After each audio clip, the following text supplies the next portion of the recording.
ওম শান্তি। আজ 8-3-2025 বাবার সাকার মহাবাক্য। বাবা বলেছেন, মিষ্টি বাচ্চারা আত্মিক অর্থাৎ রুহানি সার্ভিস করে নিজের এবং অন্যের কল্যাণ করো। বাবার সঙ্গে সত্যিকারের হৃদয়ের সম্পর্ক রাখো, তাহলে বাবারও হৃদয়ে বিরাজ করতে পারবে। আজকে প্রশ্ন জিজ্ঞেস করেছেন বাবা, দেহি অভিমানী হওয়ার পরিশ্রম কারা করতে পারে? দেহি অভিমানীর লক্ষণগুলি শোনাও। উত্তরে বলেছেন, যার পড়ার প্রতি এবং বাবার প্রতি অটুট ভালোবাসা আছে, সেই দেহি অভিমানী হওয়ার পরিশ্রম করতে পারে। সে শীতল হবে, কারোর সঙ্গেই অধিক কথা বলবে না, তার বাবার প্রতি লাভ থাকবে, তার চলন অত্যন্ত রয়্যাল হবে, তার এই নেশা থাকে যে আমাকে ভগবান পড়ান, আমি তার সন্তান। সে সুখদায়ী হবে, প্রতি পদে শ্রীমত অনুসরণ করবে। ওম শান্তি। বাচ্চাদের সার্ভিস সমাচারও শোনা উচিত। আবার মুখ্য সার্ভিসেবল অর্থাৎ সেবাপরায়ণ মহারথী যারা, তাদের রায়ও শোনা উচিত। বাবা জানেন যে সার্ভিসেবল বাচ্চাদেরই বিচারসাগর মন্থন চলবে। মেলা বা প্রদর্শনীর ওপেনিং কাকে দিয়ে করানো যায়, কি পয়েন্টস শোনানো যায়, শঙ্করাচার্য আদি যদি তোমাদের এই কথা বুঝতে পারে, তাহলে বলবে যে এখানকার জ্ঞান তো অনেক উচ্চ। এদের যিনি পড়ান তিনি খুব তীক্ষ্ণ মনে হয়। ভগবান যে পড়ান তারা তো মানবে না। তাই প্রদর্শনী আদির উদ্বোধন করতে যারা আসে, তাদের কি বোঝানো হয় সেই সমাচার সবাইকে বলা উচিত, অথবা টেপে শর্টে ভরে রাখা উচিত। গঙ্গে দাদি যেমন শঙ্করাচার্যকে বুঝিয়েছিলেন, এমন সেবাপরায়ণ বাচ্চারা বাবার হৃদয়ে বিরাজ করে। এমনিতে তো স্থূল সেবা রয়েছেই, তবুও বাবার অ্যাটেনশন আত্মিক সার্ভিসের প্রতি যাবে, যা কিনা বহু মানুষের কল্যাণ করে। যদিও কল্যাণ তো প্রতি বিষয়ই আছে, যদি যোগযুক্ত হয়ে বানানো যায়, তাহলে ব্রহ্মাভোজন বানানোতেও কল্যাণ আছে। এমন যোগযুক্ত রন্ধনকারী যদি থাকে, তাহলে ভান্ডারাতে অনেক শান্তি থাকে। স্মরণের যাত্রায় থাকো, কেউ এলে তৎক্ষণাৎ তাকে বোঝাও।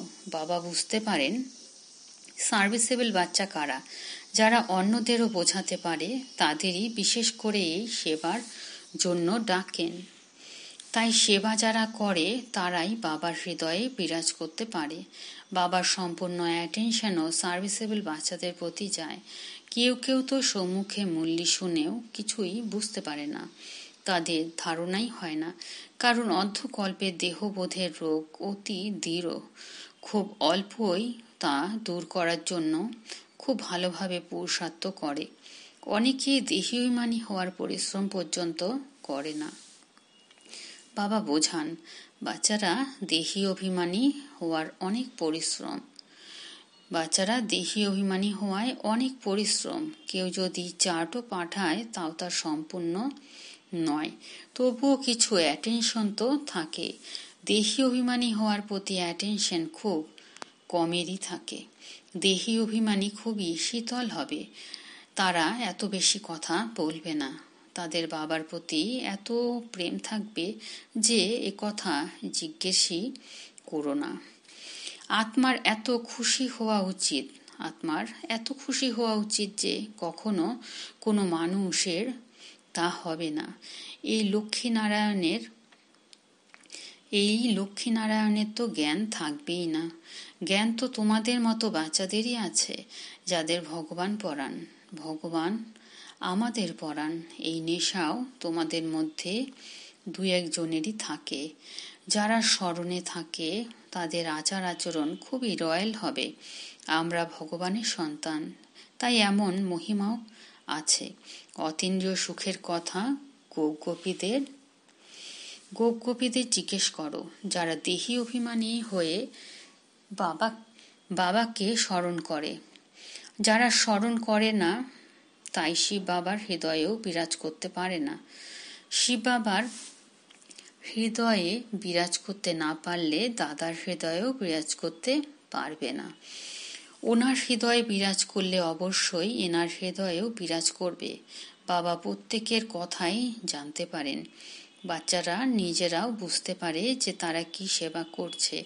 এই সেবার শখ বাচ্চাদের মধ্যে অনেক থাকা চাই। কারোর আবার সেন্টার করার শখও থাকে, কারোর আবার চিত্র বানানোর শখ থাকে। বাবাও বলেন, আমার জ্ঞানী আত্মা বাচ্চা প্রিয়, যে বাবার স্মরণেও থাকে আবার সেবা করার জন্য অস্থির হয়। কেউ তো আবার একদমই সেবা করে না, বাবার কথাও মানে না। বাবা তো জানেন যে কাকে কোথায় সেবা করতে হবে, কিন্তু দেহ অভিমানের কারণে নিজের মতে চলে তাই বাবার হৃদয়ে বিরাজ করতে পারে না। অজ্ঞানকালেও কোনো বাচ্চার খারাপ চলন হয় তো তারাও বাবার হৃদয়ে বিরাজ করতে পারে না, তাদের কুপুত্র মনে করা হয়। সঙ্গদোষে তারা খারাপ হয়ে যায়। এখানেও যারা সেবা করে তারাই বাবার কাছে প্রিয় হয়, আর যারা সেবা করে না তাদের বাবা ভালোই বাসেন না। মনে করা হয় ভাগ্য অনুসারেই তারা পড়বে, তবুও ভালোবাসা কাদের ওপর থাকবে? এই তো নিয়ম, তাই না? ভালো বাচ্চাদের বাবা খুব ভালোভাবে ডাকবেন, বলবেন, তোমরা খুবই সুখদায়ী, তোমরা পিতার স্নেহী। যারা বাবাকে স্মরণই করবে না তাদের পিতা স্নেহী বলাই হবে না। দাদা স্নেহী হতে হবে না, স্নেহী হতে হবে বাবার। যে বাবা স্নেহী হবে তার কথাবার্তা আচার ব্যবহার অত্যন্ত মধুর আর সুন্দর হবে। বিবেক বলবে, যদিও টাইম আছে তবুও এই শরীরের কোনো ভরসাই নেই।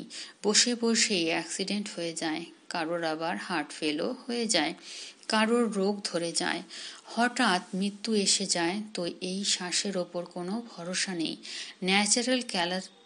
ন্যাচারাল ক্যালামিটিসেরও এখন প্র্যাকটিস চলছে।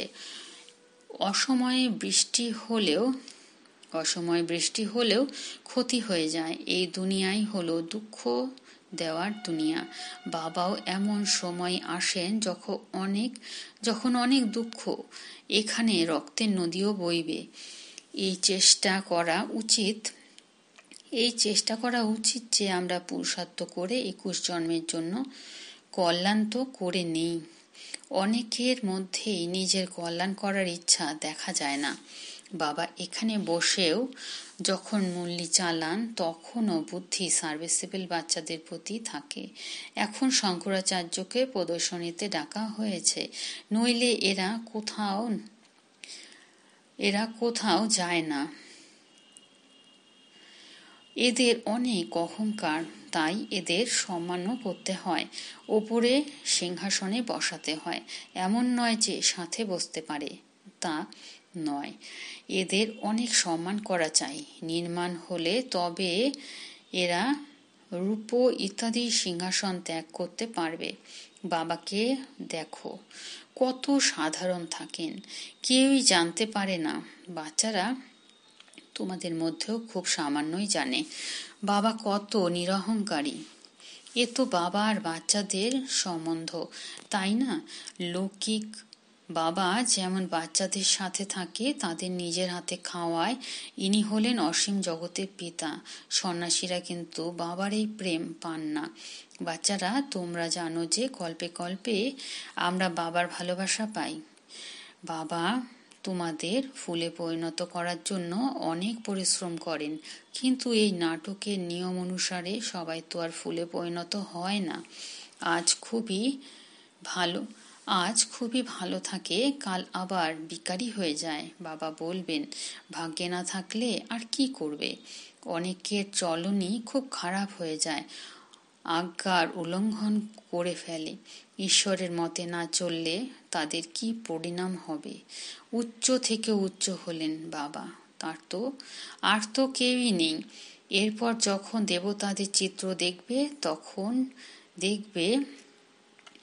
এরপর যখন দেবতাদের চিত্র দেখবে তখন দেখবে এই লক্ষ্মীনারায়ণ হলেন উঁচুর থেকেও উঁচু মানুষ কিন্তু এও জানে না কে এদের এমন বানিয়েছে। বাচ্চারা, বাবা তোমাদের বসে এই রচয়িতা এবং রচনার জ্ঞান খুবই ভালোভাবে বোঝান। তোমাদের তো তোমাদের নিজের শান্তিধাম এবং সুখধামই স্মরণে আসে। যারা সেবা করে তাদের নামও স্মৃতিতে আসে। তাহলে অবশ্যই যারা আজ্ঞাকারী বাচ্চা হবে তাদের প্রতি মন যাবে। এই অসীম জগতের বাবা একবারই আসেন, আর লৌকিক বাবা তো জন্মান্তর ধরেই মেলে। সত্যযুগেও লৌকিক বাবা মেলে, কিন্তু সেখানে এই বাবাকে পাওয়া যায় না। এখানকার পড়া দিয়েই তোমরা ওখানে পথ পাও। বাচ্চারা, তোমরা কথাও জানো যে বাবার কাছে আমরা নতুন দুনিয়ার জন্য পাঠ গ্রহণ করছি। এই কথা বুদ্ধিতে স্মরণে থাকা চাই। খুবই সহজ। মনে করো বাবা খেলছেন, কেউ যদি সেখানে অনায়াসে চলেও আসে, তখন বাবা চট করে সেখানেই তাকে জ্ঞানদান করতে লেগে যাবেন। তোমরা অসীম জগতের পিতাকে জানো কি? বাবা এসেছেন পুরনো দুনিয়াকে নতুন করার জন্য। তিনি রাজ্য শেখান। এই ভারতবাসীদেরই তো শেখাতে হবে। এই ভারতই একদিন স্বর্গ ছিল, যেখানে এই দেবতাদের রাজ্য ছিল। এখন তো তা নরক। এই নরক থেকে বাবাই আবার স্বর্গ বানাবেন। তোমরা এমন মুখ্য কথা মনে রেখে যে কেউই আসুক না কেন তাদের বসে বোঝাও, তাহলে কত খুশি হয়ে যাবে। তোমরা কেবল বলো বাবা এসেছেন। এ হলো সেই মহাভারতের লড়াই যার মহিমা গীতাতে করা হয়েছে। গীতার ভগবান এসেছিলেন, তিনি গীতা শুনিয়েছিলেন। কিসের জন্য? মানুষকে দেবতা বানানোর জন্য। বাবা কেবল বলেন, আমাকে আর আমার অবিনাশী উত্তরাধিকারকে স্মরণ করো। এ হলো দুঃখধাম। এতটাও যদি বুদ্ধিতে স্মরণ থাকে তাহলেও খুশি থাকবে। আমি আত্মা বাবার সঙ্গে শান্তিধামে যাব।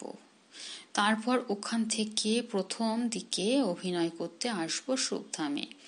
কলেজে যেমন পড়ে তো মনে করে আমরা এই পড়ি, তারপর এই হব, ব্যারিস্টার হব বা পুলিশ সুপারিনটেন্ডেন্ট হব, এত অর্থ উপার্জন করব, খুশির পারদ চড়ে থাকবে। বাচ্চারা, তোমাদেরও এমন খুশিতে থাকা চাই। আমরা অসীম জগতে পিতার কাছ থেকে এমন অবিনাশী উত্তরাধিকার পাই। তারপর আমরা স্বর্গে নিজেদের মহল বানাবো। সারাদিন বুদ্ধিতে যদি এই চিন্তন থাকে তাহলে খুশিতে থাকবে, নিজের এবং অন্যদেরও কল্যাণ করবে। যেই বাচ্চাদের কাছে জ্ঞান ধন আছে তাদের কর্তব্য হলো দান করা।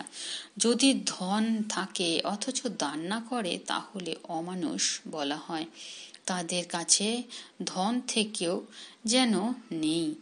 ধন থাকলে অবশ্যই দান করো। খুব ভালো ভালো মহারথী বাচ্চা যারা আছে তারা সর্বদা বাবার হৃদয়ে বিরাজ করেন। কারোর জন্য মনে হয় এ হয়তো নেমেই যাবে। পরিস্থিতি এমন হয়, দেহের অহংকার অত্যাধিক, যে কোনো সময় বাবার হাত ছেড়ে দেবে আর নিজের ঘরে ফিরে এসে থাকবে। যদিও কেউ খুবই ভালোভাবে মুরলি পড়ে, কিন্তু দেহের অহংকার অনেক। বাবা যদি অল্প সাবধানী দেয় তখনই ভেঙে পড়বে। না হলে এমন গায়ন আছে, ভালোবাসো অথবা ত্যাগ করো। এখানে বাবা যদি সঠিক কথাও বলেন তাও রাগ হয়ে যায়। এমন বাচ্চাও আছে, কেউ তো অন্তরে অনেক ধন্যবাদ জানায় বাবার, আবার কেউ জ্বলে মরে। মায়াতে দেহ অহংকার অনেক। এমন অনেক বাচ্চা রয়েছে যারা মুরলি শোনেও না, আর কেউ তো মুরলি ছাড়া থাকতেও পারে না। এখন এদের বসে মুরলিও পড়ে না। ভাবে আমার মধ্যে তো অনেক জ্ঞান রয়েছে, অথচ নেই কিছুই। তাই যেখানে শঙ্করাচার্য আদিরা প্রদর্শনীতে আসে, যেখানে ভালো সার্ভিস হয়, সেই খবর সবাইকে পাঠানো উচিত। তাহলে সবাই জানতে পারবে যে কিভাবে সেবা হলো, তখন তারাও শিখতে পারবে। এমন সেবার জন্য যাদের খেয়াল হয় তারা আর বাবা তাদেরই সার্ভিসেবল মনে করবেন। সেবাতে কখনোই পরিশ্রান্ত হওয়া উচিত নয়। এতে তো অনেকেরই কল্যাণ করতে হবে, তাই না? বাবার তো এই বা নাই থাকে যে সবাই যেন এই কলেজ পায়, বাচ্চাদের যেন উন্নতি হয়। রোজই তিনি মুরলিতে বোঝাতে থাকেন যে এই আত্মিক সার্ভিস হলো মুখ্য। তোমাদের শুনতে হবে আর শোনাতে হবে, এই শখ থাকা উচিত। ব্যাচ পরে রোজ মন্দিরে গিয়ে বোঝাও এরা লক্ষ্মীনারায়ণ কিভাবে হয়েছেন, তারপর কোথায় গেলেন, কিভাবে রাজ্যভাগ্য পেলেন। মন্দিরের দ্বারে গিয়ে বসো, যে কেউ এলেই বলো এই লক্ষ্মীনারায়ণ কে, ভারতে কবে এনাদের রাজত্ব ছিল, হনুমানজি তো জুতোর ওপর বসতেন, তাই না? তারও তো রহস্য আছে, তাই না? দয়া হয় এই সেবার যুক্তি বাবা অনেক কিছু বলে দেন, কিন্তু প্রকৃতপক্ষে খুবই অল্পই অতি কষ্টে আসে। সার্ভিস তো অনেক রয়েছে, তোমাদের অন্ধের লাঠি হতে হবে। যারা সেবা করে না, বুদ্ধি স্বচ্ছ হয় না, তাদের ধারণাও হয় না। তা না হলে সেবা খুবই সহজ। তোমরা এই জ্ঞান রত্নের দান করো। বিত্তবান কেউ এলে তোমরা বলো আমরা আপনাদের এই সওগাত দিচ্ছি। এর অর্থ আপনাদের বুঝিয়ে বলছি, এই ব্যাজের বাবার কাছে অনেক কদর, আর কারোরই এত কদর নেই। এর মধ্যে অনেক জ্ঞান নিহিত রয়েছে, কিন্তু কারোর ভাগ্যে না থাকলে বাবা আর কি করতে পারেন? বাবাকে আর এই পড়াকে ত্যাগ করা, এ হলো অনেক বড় অপঘাত। বাবার হয়ে তারপর তাকে ত্যাগ করা, এর মতো মহাপাপ আর কিছুই হয় না। এর মতো অকাল কুষ্মাণ্ড আর কেউ হয় না। বাচ্চাদের তো শ্রীমতেই চলতে হবে, তাই না? তোমাদের বুদ্ধিতে আছে যে আমরা এই বিশ্বের মালিক হব, এ কোনো কম কথা নয়। এই কথা স্মরণ করবে, তাহলে খুশিও থাকবে, আর স্মরণ না করলে পাপও ভস্ম হবে না। তোমরা যখন অ্যাডপ্ট হয়েছ, তাহলে তো খুশির পারদ চড়া উচিত, কিন্তু মায়া এতে অনেক বিঘ্ন উৎপন্ন করে। যারা পাকাপোক্ত হয়নি তাদের ফেলে দেয়। যারা বাবা শ্রীমত শোনে না, তারা আর কি পদ প্রাপ্ত করবে? অল্প কথা শুনলে পদও ছোট পাবে, ভালোভাবে শ্রীমতে চললে উঁচু পদ পাবে। এখন অসীম জগতের রাজধানী স্থাপন হচ্ছে, এতে খরচ ইত্যাদি কোনো কথাই নেই। কুমারীরা আসে, তারা অনেককে টেনে এনে নিজের সমান বানায়, এতে কোনো ফি ইত্যাদির কথাই নেই। বাবা বলেন আমি তোমাদের স্বর্গের বাসায় দিই, আমি কিন্তু স্বর্গে আসি না। শিব বাবা তো দাতা, তাই না? তাকে খরচ কি দেবে? তিনি তো সবকিছুই তাকে দিয়ে দিয়েছেন, উত্তরাধিকারী বানিয়ে দিয়েছেন। প্রতিফলে দেখো রাজত্ব তো পাও, তাই না? ইনি হলেন সর্বপ্রথম উদাহরণ। সম্পূর্ণ বিশ্বে স্বর্গের স্থাপনা হয়, 1 পয়সাও খরচ লাগে না। আচ্ছা, মিষ্টি মিষ্টি হাওয়া নিধি বাচ্চাদের প্রতি মাতা পিতা বাপ দাদার স্মরণে স্নেহ সুমনার সুপ্রভাত। আত্মাদের পিতা তার আত্মারূপী বাচ্চাদেরকে জানাচ্ছেন নমস্কার। আর আমরা আত্মারূপী বাচ্চারা আমাদের আত্মিক মাতা পিতা বাপদাদাকে জানাচ্ছি আমাদের সহনে স্নেহ সুমন সুপ্রভাতার নমস্কার। ধারণার জন্য মুখ্য সার: 1. পিতা স্নেহী হওয়ার জন্য খুবই সুখদায়ী হতে হবে। নিজের চালচলন এবং বাণী খুবই মধুর এবং রয়্যাল বানাতে হবে। সার্ভিসেবল হতে হবে। নিরহংকারী হয়ে সেবা করতে হবে। 2. ঈশ্বরীয় পড়াশোনা এবং বাবাকে ত্যাগ করে কখনোই অপঘাতী মহাপাপী হবে না। মুখ্য হলো আত্মিক সার্ভিস। এই সার্ভিসে কখনো পরিশ্রান্ত হবে না। জ্ঞান রত্নের দান করতে হবে। অমানুষ জ্ঞান রত্নের দান করতে হবে, অমানুষ হবে না। আজকের বরদান: সদা নিজ ধাম আর নিজ স্বরূপের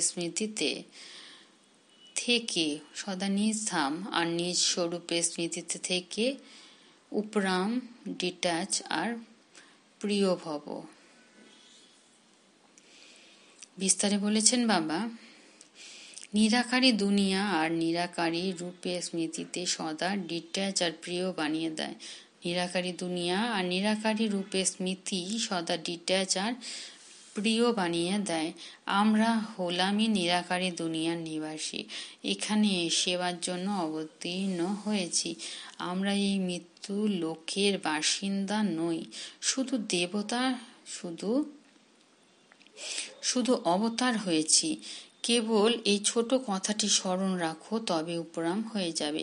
যারা নিজেকে অবতার না মনে করে, গৃহস্থী মনে করে, অর্থাৎ